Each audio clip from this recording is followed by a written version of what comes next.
ৰাজনীতি যে আজিৰ তাৰিখত যথেষ্ট নিম্ন স্তৰলৈ গৈছে, যথেষ্ট লেতেৰা হৈ গৈছে, সেই ৰাজনীতি অলপ পৰিষ্কাৰ কৰিবলৈ, অসমখন পৰিষ্কাৰ কৰিবলৈ আৰু সেই সংকল্পলৈ আমি সকলোৱে ঐক্যবদ্ধভাৱে ওলাই আহিছোঁ। এয়া মোৰ মাত্ৰ ব্যক্তিগত চিন্তাধাৰা নহয় যে অসমৰ ভিতৰত আমাৰ অসমৰ ৰাজনৈতিক জগতত এটা চাফাই অভিযান চলিব লাগে। এয়া হ'ল সমগ্ৰ অসমৰ জনসাধাৰণৰ বৰ্তমানত আশা যে যি নিকৃষ্ট ৰাজনীতি আজিৰ তাৰিখত হৈছে, সেই নিকৃষ্ট ৰাজনীতিত আমাৰ অসমৰ মানুহৰ কোনো উন্নতি প্ৰগতি হ'ব নোৱাৰিব। ৰাজনৈতিক পাৰ্থক্য থাকিব, চিন্তাধাৰা পৃথক থাকিব, কিন্তু আমি এটা বৃহত্তৰ স্বাভিমানী অসমীয়া জাতি আমি গঢ় দিবলৈ বিচাৰোঁ আৰু সেইকাৰণে আমি সকলোৱে ঐক্যবদ্ধভাৱে ওলাই আহিছোঁ।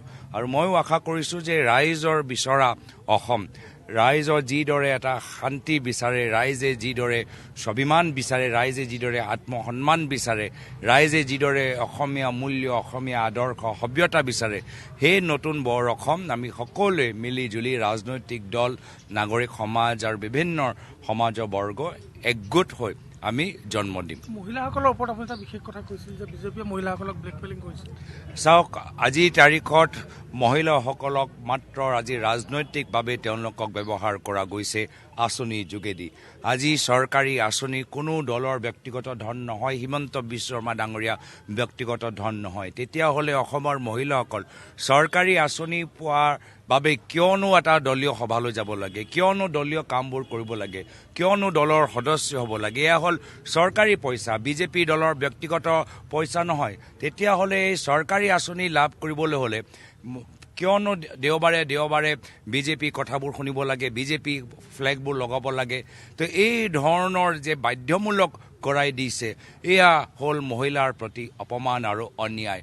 অসমৰ মহিলাসকল আজি তেওঁলোকৰ যে স্বাধীনতা আছে, যে তেওঁলোকে যিকোনো দলক সমৰ্থন কৰিব পাৰে, তেওঁলোকে যিকোনো নিজৰ দিনটোত যিকোনো দৰে নিজৰ সময় ব্যৱহাৰ কৰিব পাৰে, কিন্তু আঁচনি লাভ কৰিবলৈ হ'লে যে দলীয় সভালৈ যাব লাগে, এই ধৰণৰ অপমান অন্যায় আমি স্বীকাৰ নকৰোঁ, মহিলাসকলে নিবিচাৰে। আৰু সেইকাৰণে আমাৰ প্ৰতিশ্ৰুতি যে পৰৱৰ্তী দিনত গেৰেণ্টিড মাহে মহিলাসকলে আৰ্থিক অনুদান পাব, বিনা চৰ্ত, বিনা কিছু দলৰ সভালৈ যোৱাতকৈ, বিনা দলীয় কামখিনি কৰা সকলোৱে যোগ্য মহিলা নিজৰ আঁচনিবোৰ পাব। এনেদৰে আমি মহিলাসকলক সন্মান কৰিবলৈ বিচাৰোঁ, তেওঁলোকৰ সময় আমি সন্মান কৰিবলৈ বিচাৰোঁ, তেওঁলোকৰ ৰাজনৈতিক চিন্তাধাৰা আমি সন্মান কৰিবলৈ বিচাৰোঁ। তেওঁলোকৰ যে বিভিন্ন তেওঁলোকৰ অধিকাৰ আছে আমাক সমালোচনা কৰিলেও তেওঁলোকে যোগ্য হ'লে চৰকাৰী আঁচনি সুবিধা পাব লাগে। এনেকুৱা এটা লোকতান্ত্ৰিক আৰু নিকা চৰকাৰী আঁচনি মহিলাসকলৰ বাবে আমি কৰিবলৈ বিচাৰোঁ। লগতে মই ক'বলৈ বিচাৰোঁ যে আজিৰ তাৰিখত মাত্ৰ মোৰ মনোনয়ন পত্ৰ দাখিল হোৱা নাই। আমাৰ কংগ্ৰেছৰ বেছিভাগ সংখ্যক আমাৰ প্ৰাৰ্থীসকল আজি অসমৰ বিভিন্ন ঠাইত তেওঁলোকে বিভিন্ন জিলাত মনোনয়ন পত্ৰ দাখিল কৰিবলৈ গৈ আছে। মোৰ ফালৰ পৰা সকলোকে মই আন্তৰিক অভিনন্দন জ্ঞাপন কৰিছোঁ। লগতে কিছু আমাৰ মিত্ৰজোঁটৰ প্ৰাৰ্থীসকল আজি মনোনয়ন পত্ৰ দাখিল কৰি আছে। আজি তেওঁলোকৰো উজ্জ্বল ভৱিষ্যৰ বাবে মই কামনা কৰিছোঁ। মুখ্যমন্ত্ৰীয়ে ঘৰে ঘৰে গৈ বুজনি দিয়া দেখা পোৱা গৈছে। নন্দিতা গাৰ্লছক কালি দিনৰ ভাগত বুজনি দিছে, ৰাতিলৈ কংগ্ৰেছৰ পৰা আজি প্ৰাৰ্থীত্ব আগবঢ়াব। নন্দিতা গাৰ্লছা ডাঙৰীয়ানী তেওঁ ডিমা হাছাও এগৰাকী শক্তিশালী কণ্ঠ, উচ্চ শিক্ষিত এগৰাকী নেত্ৰী, যিগৰাকীয়ে মূল্যবোধ ৰাজনীতি কৰে আৰু মূল্যবোধ ৰাজনীতি কৰাৰ বাবে ডিমা হাছাওত নিজৰ ভৰিত থিয় হৈ নিজৰ এটা স্বাধীন ইচ্ছা প্ৰকাশ কৰাৰ বাবে আজি তেওঁৰ টিকেট বলি হ'ল বিজেপি দলৰ ভিতৰত। আৰু তেখেতক আমি সন্মান কৰোঁ। আমি বিচাৰোঁ যে উচ্চ শিক্ষিত ডিমাচা অঞ্চলৰ পৰা ডিমা হাছাওত যিদৰে আদানী আম্বানীক 6 স্কেডিউলৰ মাটি দিয়া গৈছে, সেই ক্ষেত্ৰত আগন্তুক দিনত নন্দিতা গাৰ্লছা ডাঙৰীয়ানী এগৰাকী শক্তিশালী যোদ্ধা আমাৰ লগত থিয় হ'বলৈ গৈ আছে।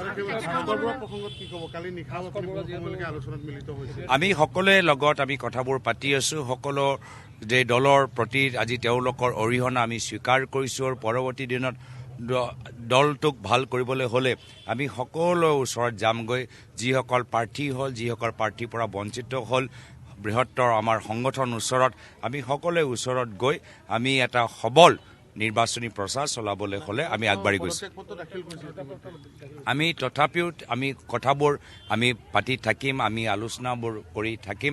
আমাৰ ওচৰত সময় আছে আমি সকলোৰ লগত আমি কথাখিনি পাতিম ইমান আশাবাদী এটা এইবাৰ একদম ঐক্যবদ্ধভাৱে চৰকাৰ গঠন কৰিব তাৰ ৰাইজে অসমৰ জনসাধাৰণে এবাৰ আমাৰ অসমৰ ৰাজনীতি পৰিষ্কাৰ কৰিবলৈ বিচাৰে অসমৰ লেতেৰা ৰাজনীতি হিমন্ত বিশ্ব শৰ্মা ডাঙৰীয়া লেতেৰা ৰাজনীতি ৰাইজে আৰু নিবিচাৰে ইয়াৰ পৰা বিদায় দিবলৈ বিচাৰে সেইকাৰণে আমি যিহেতু অসমৰ ৰাইজৰ লগত থিয় হৈছোঁ অসমৰ ৰাইজৰ মই মতে পৰৱৰ্তী দিনত আপোনালোকে নতুন বৰ অসম দেখা পাব হিতেন্দ্ৰনাথ গোস্বামীৰ বিৰুদ্ধে কিবা ক'ব নেকি মোৰ ফালৰ পৰা একো মই বিশেষ তেখেতৰ ওপৰত ক'বলগীয়া মই বিচৰা নাই মোৰ বাবে অনুচিত হ'ব আমি নিজৰ কামখিনি কৰি যামগৈ ৰাইজৰ ওচৰত যোৰহাটৰ ৰাইজৰ ওচৰত আমি নিজৰ কথাবোৰ লৈ যামগৈ আৰু পৰৱৰ্তী সময়ত যোৰহাটৰ ৰাইজে নিৰ্ধাৰিত কৰিব